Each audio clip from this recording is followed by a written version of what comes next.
Baseball has been around for a very long time. Some games are remembered for iconic moments like walk-off home runs and the final out of a no-hitter. It's a no-hitter for Tim Lincecum. But others are remembered for completely different reasons. These are not heroic moments. They're more like train wrecks. Pitchers have balked in the winning run. Infielders have dropped routine pop-ups. Outfielders have had fly balls bounce off of their heads for home runs. And fans have caught baseballs which arguably changed the course of an entire team's history. From forgetting how many outs there are to walk-off hit by pitches to losing a World Series game because of an obstruction call to error after error after error to losing the ball because a bunch of seagulls were in the way. These are just some of the dumbest ways to lose a baseball game in MLB history. Anderson square off. They're fighting. They're swinging. Down goes Anderson. Down goes Anderson. Yogi Berra once famously said that baseball is 90% mental and the other half is physical. It is undoubtedly an incredibly difficult sport. Multi-sport professional athletes have said that trying to hit a baseball is the hardest thing to do in sports, which makes things like mental mistakes and routine plays that end up in disaster that much more frustrating for both players and fans. One of those plays is dropping a routine pop-up. There is no good time for this to happen, and no worse time than during a game against a rival, during a playoff run, or during the World Series itself. And one of the most bizarre fly ball instances happened on May 26, 1993. During a game between the Rangers and the Indians, Carlos Martinez hit a fly ball to right field. Jose Canseco attempts to make the catch, but in an unbelievable twist, the ball hits off of his head and goes over the wall, resulting in a home run. Canseco was not charged with an error, but the Rangers would lose that game by just 1 run.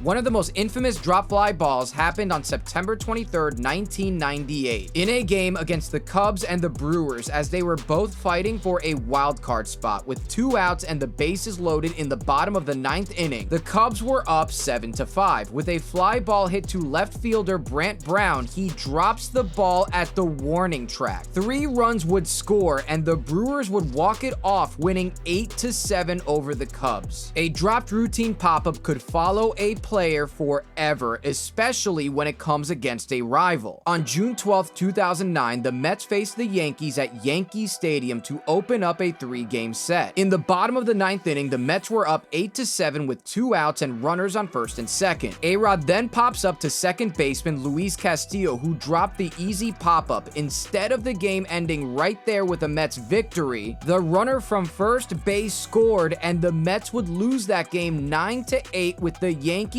winning on a walk-off error. But misplayed and drop fly balls and line drives could not come at a worse time than in close games during the playoffs. This brings us to the 2009 NLDS. The Dodgers had already won Game 1 in the best-of-3 series. On October 8, 2009, during Game 2 of the NLDS between the Cardinals and Dodgers, the Cardinals had a 2-1 lead in the bottom of the 9th with 2 outs. James Loney hit a fly ball to left fielder Matt Holliday, who misplayed the ball completely. Loney would make it all the way to second on that play, and the Dodgers never looked back, winning Game 2 and eventually Game 3 to sweep the series. However, dropping a routine pop-up and mental errors in the World Series is undoubtedly the worst nightmare scenario possible, even if you're up by 5 runs and it's only the top of the 5th inning.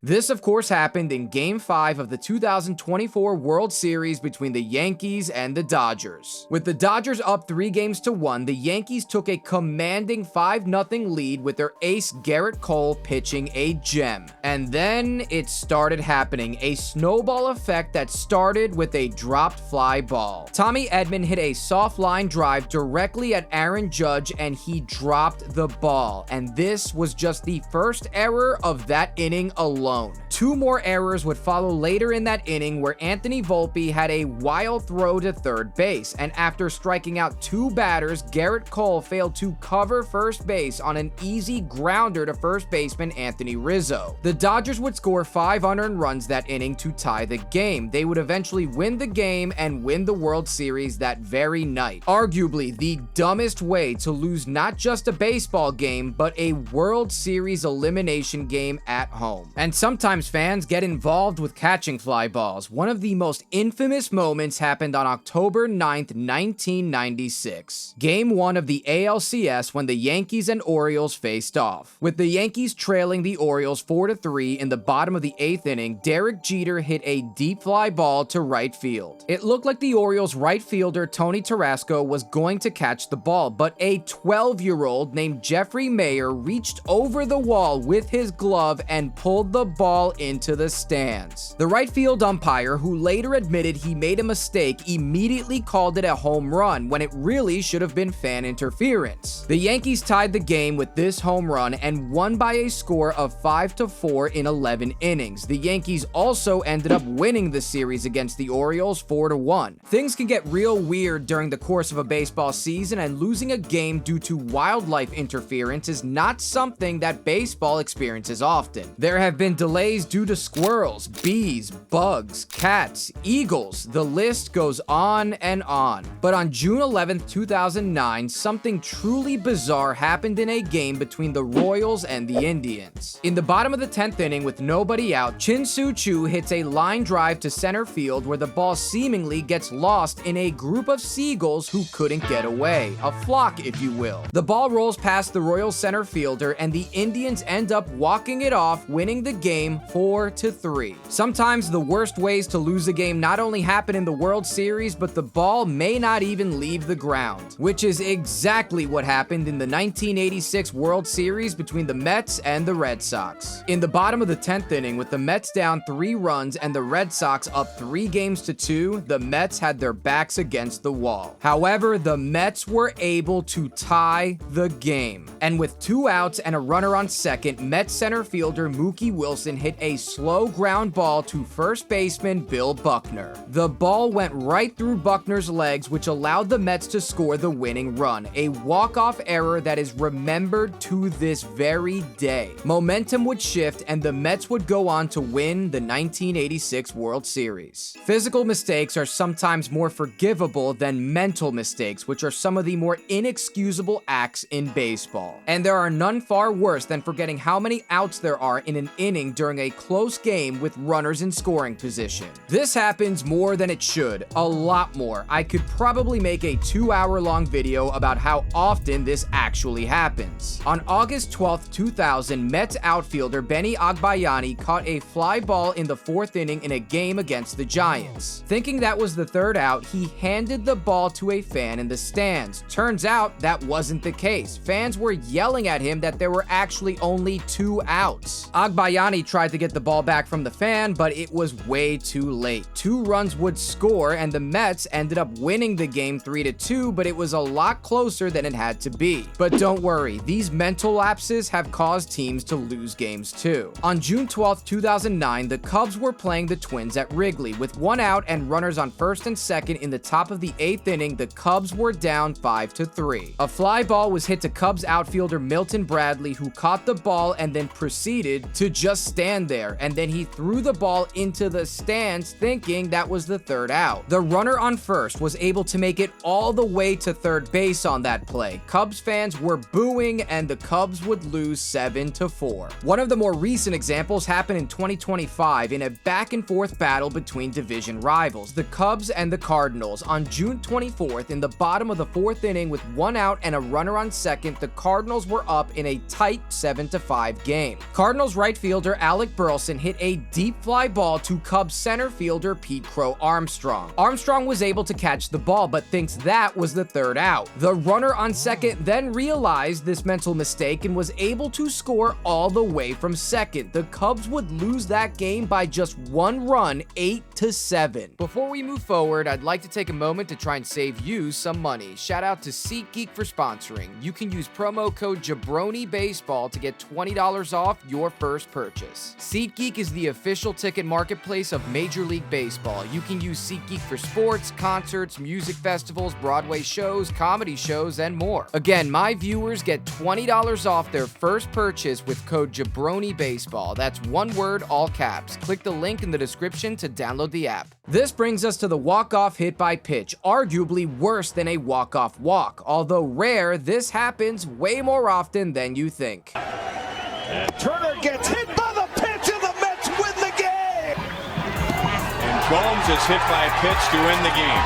Trin home. Cubs win! Hit him! Ball game over! Oh, he's hit! A walk-off hit by pitch. It hits O'Neill and the game is over. And sometimes a player will even lean into a pitch on purpose just to get hit with the bases loaded to walk it off. The worst losses are no doubt the ones you simply can't control, when you happen to be at the wrong place at the wrong time as a player. In Game 3 of the 2013 World Series, with runners on second and third in the bottom of the 9th inning, the Cardinals and Red Sox were tied at 4. Cardinals outfielder John Jay hit a ground ball to Red Sox second baseman Dustin Pedroia, who threw the ball home. The Red Sox got the second out at home, but then the ball was thrown to third to get the runner from second who was advancing. And then the unimaginable happened. The ball got away and skipped into the outfield. The Red Sox third baseman Will Middlebrooks fell down while trying to catch the wild throw. As Middlebrooks is down on the ground, it caused the runner Alan Craig to have to go over him as he attempted to score. Because of this, even though he was tagged out at home, obstruction was called on the play and the run automatically scores as he was called safe. The Cardinals would win that game on that run in a walk-off obstruction call. And finally, there is the one rule nobody actually understands. Balks. By rule, a balk is when a pitcher makes a motion that the umpire deems to be deceitful to runners on base. And if a balk is called, anyone that is on base gets awarded the next base. Sometimes pitchers balk on purpose, but most of the time it comes out of nowhere, leaving everyone confused. A bad time to balk would be with a runner on third who would automatically score. But the worst case scenario is a walk-off balk, and this happens more often than you think. PK running down the line. Holy mackerel, the Dodgers get a run on a balk. That's a balk. Game's over. That's a balk, and the Sox win it. It's a balk and the Indians win it. Holy Toledo. Here's Casillas falling off the mound. That's got to be a balk. That's got to be a balk. The ball game's over. And a balk home. A balk was home. The Braves win the game on a balk. No pitches thrown, no swinging of the bat, no fielding necessary, just a dumb way to lose. Thanks for watching. If you enjoyed this video, please leave a like and subscribe. It really helps me and the channel out a lot with making these videos, and I really do appreciate that. What are your thoughts on dumb ways a team has lost a game? Have one that I missed? Sound off in the comments below, and I'll catch you in the next video. Later.